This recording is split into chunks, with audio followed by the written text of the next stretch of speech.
Ya, setidaknya ada 3 trending topik yang akan kami hadirkan siang hari ini dan bisa untuk kita bahas di sosial media. Kita boleh tampilkan teman-teman 3 trending topiknya. Yang pertama ini adalah konflik Israel dan Hamas yang sampai dengan siang hari ini mencapai 5.000 pencarian, Jessica ya. Iya, Jason, memang kalau kita lihat tadi sudah lihat beberapa foto-foto terkait dengan Israel Hamas. Dan hingga saat ini memang sudah tercatat 1.750 nyawa dari kedua belah pihak ini berjatuhan akibat konflik antara kelompok Hamas dan juga Israel. Ya, ini saling serang yang terjadi pada Sabtu 7 Oktober 2023 lalu. Ini menewaskan tentara Israel, kelompok Hamas, dan juga warga sipil. Artinya memang dari kedua belah pihak ini banyak korban yang berjatuhan. Kemudian ada sekitar 900 warga Israel meninggal dunia dan 2.600 lainnya luka-luka. Sementara kalau kita lihat data dari Kementerian Kesehatan di Gaza melaporkan ada 600 warga Palestina yang tewas dan sekitar 3.727 lainnya terluka, serta 187.000 orang di Gaza harus mengungsi menurut laporan PBB ya. Iya, Jason, dan diperkirakan jumlah ini masih akan terus bertambah. Dan memang kita juga tentunya akan terus mengupdate ya bagaimana dengan kondisi di sana, melihat bagaimana juga banyak warga Indonesia ya, Jason. Betul sekali, dan Israel sendiri dalam beberapa hari ini kondisinya memerintahkan pengepungan jalur Gaza tepatnya pada Senin 9 Oktober 2023, dan kemudian yang menjadi sorotan adalah Israel berhenti untuk memasok listrik, makanan, serta bahan bakar ke wilayah jalur Gaza. Ya, Jason, tapi di sisi lain Kementerian Luar Negeri RI ini juga telah mengeluarkan imbauan resmi yang meminta WNI di Palestina dan Israel untuk meninggalkan wilayah konflik. Dan WNI yang hendak melakukan perjalanan juga diminta membatalkan rencana sampai pemberitahuan lebih lanjutnya. Ya, ini betul sekali. Memang yang jadi perhatian juga adalah ketika ada WNI yang masih ada di wilayah jalur Gaza maupun juga yang ada di Israel. Dan berdasarkan data di Kementerian Luar Negeri, ini pemirsa dan juga para followers, datanya terdapat 45 WNI di Palestina, di mana 10 orang diantaranya berada di jalur Gaza dan 35 lainnya ini di tepi barat. Dan terdapat pula 230 WNI yang sedang melakukan wisata religi di berbagai titik di Israel. Ya, pemirsa dan Jason, jadi hingga saat ini Kementerian Luar Negeri juga memastikan tidak ada WNI yang menjadi korban. Pemerintah Indonesia juga berupaya meminta bantuan pemerintah Filipina untuk mengevakuasi WNI di wilayah konflik karena Filipina memiliki kedutaan besar di Tel Aviv, Israel. Iya, karena memang Indonesia sendiri tidak memiliki hubungan diplomatik dengan Israel, sehingga yang memungkinkan dilakukan oleh pemerintah Indonesia adalah berkoordinasi dengan pemerintah Filipina, dan itu sudah dilakukan oleh Menteri Luar Negeri kita bersama dengan Menteri Luar Negeri Filipina untuk bisa berkoordinasi mengevakuasi WNI yang ada di sana. Nah, jalur Gaza dan Israel ini kembali memanas setidaknya pemirsa usai Hamas meluncurkan 5.000 roket dan serangan dengan pasukan darat. Dan Israel saat itu menyatakan perang terbuka usai serangan tersebut dengan melakukan serangan balik ke jalur Gaza. Jadi Jessica dan pemirsa serta followers, kalau kita hitung memang serangan dimulai itu kan di hari Sabtu kemarin ya. Dan ini masih berlangsung hingga saat ini, artinya sudah lebih dari 3 hari ini serangan itu terus berlangsung di sana. Kemudian situasinya sangat mencekam.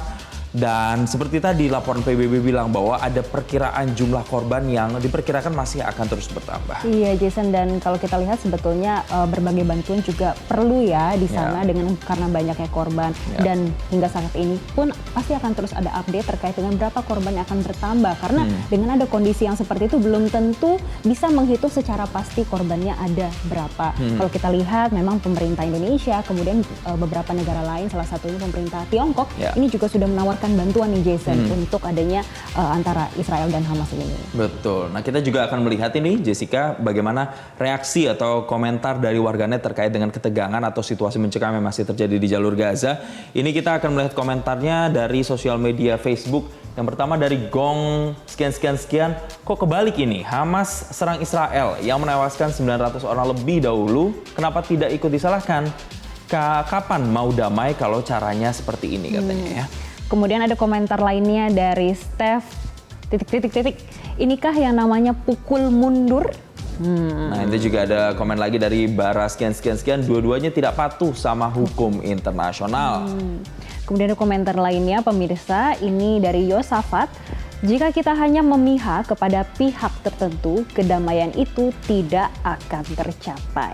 Betul, dan berikutnya ada juga Johnson Andreas, Indonesia harus tetap netral, itu jalan terbaik. Ya memang kalau kita melihat ya, sejumlah negara ini punya kontribusi untuk bisa menjadi penengah di ketegangan antara Palestina dan juga Israel. Tapi kalau kita melihat atau menilik statement dari Presiden Jokowi tadi, bahwasanya memang mengutuk keras sekali ya dengan adanya ketegangan atau perang yang terjadi, karena memang ini tidak hanya menewaskan tentara atau kelompok milisi Hamas saja, tapi bahkan yang jadi korban ini adalah warga sipil yang juga ternyata datanya ini kebanyakan adalah ada wanita, lansia, dan juga anak-anak. Dan itu menjadi perhatian tersendiri sih. Ditambah dengan adanya negara yang tidak terbuka, maksud kami lebih banyak kerjasama dengan negara lain, itu nanti kan dipertanyakan lagi nasibnya akan seperti apa setelah pasca adanya serangan-serangan seperti ini. Gitu. Tentu kita butuh kebijakan-kebijakan yang lebih intervensif untuk bisa menengahkan antara Palestina dan juga Israel ke drama anak anggota DPR yang menganiaya kekasihnya atau pacarnya. Ini sampai dengan 5.000 pencarian ya. Ini Gregorius Tanur ya.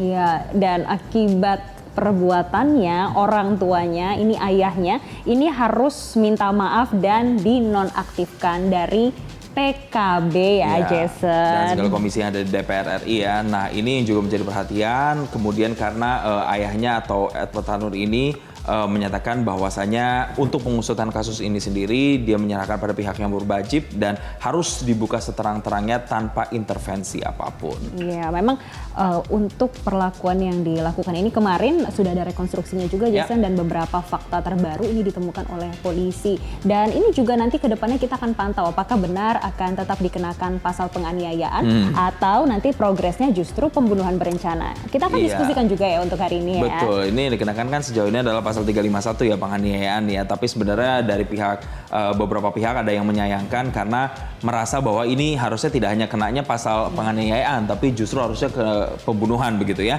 Nah, rekonstruksi ini sendiri dilakukan di kawasan Landmark Mall Surabaya, Jawa Timur. Dan dalam rekonstruksi ini sendiri pemirsa dan juga para followers, setidaknya Gregorius memperagakan 41 adegan saat pelaku ini menganiaya korban.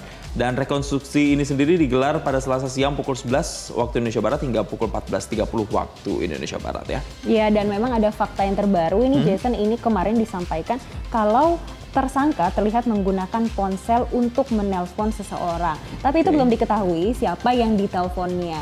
Oke, itu yang juga masih kita tunggu keterangannya dari pihak kepolisian hasil rekonstruksinya ini seperti apa. Tapi di luar kasusnya itu sendiri, sebenarnya yang juga jadi perhatian netizen adalah beberapa kejanggalan-kejanggalan yang ditangkap oleh netizen. Ada sikap-sikap yang dianggap tidak wajar begitu ya pada saat Gregorius ini melakukan penganiayaan. Setelah melakukan penganiayaan, kemudian dia melindas tubuh Andini, korban begitu ya.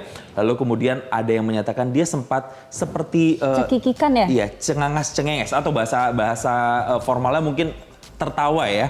Setelah melakukan kejadian itu, kemudian pada saat itu tidak langsung dibawa ke rumah sakit, tapi justru malah dibawa ke apartemen terlebih dahulu, lalu sempat memberikan pertolongan, memberikan nafas buatan kalau tidak salah, lalu pada saat itu baru kepikiran untuk mau bawa ke rumah sakit, tapi sayangnya sudah terlambat ya. Iya, memang Jason, nanti kita akan lihat bagaimana perkembangan dari kasusnya, karena tidak hanya yang janggal begitu saja untuk rekonstruksinya, kemudian dilihat juga bagaimana hubungan juga awalnya. Dan kita sama-sama akan mendengarkan pernyataan dari ayah Edward Tanur ya. Dan saya menyampaikan permohonan maaf sebesar-besarnya dan penyesalan yang mendalam atas meninggalnya almarhumah saudari kita Dini Sera Afriati. Ya, kita juga akan melihat bagaimana komentar warganet dari sosial media X terkait dengan kasus anak anggota DPR yang menganiaya kekasihnya ini. Kita boleh tampilkan dalam komentar di sosial media X ini dari dan sekian. Seperti biasa geledah hartanya @kpk_RI, siapa tahu ada sesuatu katanya yang dicurigai ya. Ini merujuk ke kasus lain kayaknya. Iya nih, kayaknya mirip-mirip sama kasus yang sebelumnya nih, Jason. Kemudian ada komentar lain dari Lil XXXX. Lebih parah dari kasus Mario Dandi sih, tapi kenapa penganiayaan, bukannya udah masuk pembunuhan? Lagian kalau memang awalnya katanya nggak niat bunuh, kenapa sampai digiles juga? dan diseret pacarnya, itu mah emang udah niat membunuh lah. Iya, karena memang netizen berpendapat bahwa penganiayaan ini berbagai macam bentuk ya. Iya. Nah kemudian dari @hillxxx sekian, hukum gantung biar setimpal katanya. Lihat tampangnya pengen nampol atau pengen melakukan kekerasan bawaannya katanya. Udah gemes kayaknya netizen ya. Netizen pasti gemes lah ya Jason, apalagi kalau melihat video-videonya, Ya. rekonstruksinya, dan pernyataan dari beberapa pihak kalau ada yang dipukul, kemudian digiles, diseret. Betul, dan bahkan sampai dipukul kepalanya pakai botol minuman keras ya. Iya. Baik, nah selanjutnya ini juga yang cukup menyita perhatian. Ini adalah berita atau trending topik dari Semarang, Jawa Tengah. Kita boleh tampilkan lagi apa itu beritanya, yaitu adalah lagi dan lagi mahasiswa bunuh diri. Ini sampai dengan siang ini di Google Trend sampai dengan 4.000 pencarian di Jessica kasusnya ya. Jason, ternyata untuk bunuh diri ini akhir-akhir ini tuh tren memang meningkat. Dalam beberapa hari terakhir ini kita ternyata ada kabar bunuh diri ini rata-rata dari mahasiswi. Jason. Kalau kita lihat ini terkait dari Semarang, Jawa Tengah, ini beberapa kasus lainnya ini ada di Kota Kupang dan juga yang lainnya ada di Sleman, Jason. Nah. Jadi ini rata-rata mereka karena depresi. Tapi di beberapa tempat lainnya ini juga ada percobaan bunuh diri, namun ini digagalkan. Oke, ada memang dugaan apakah ini berkaitan juga dengan kesehatan mental yang terganggu begitu.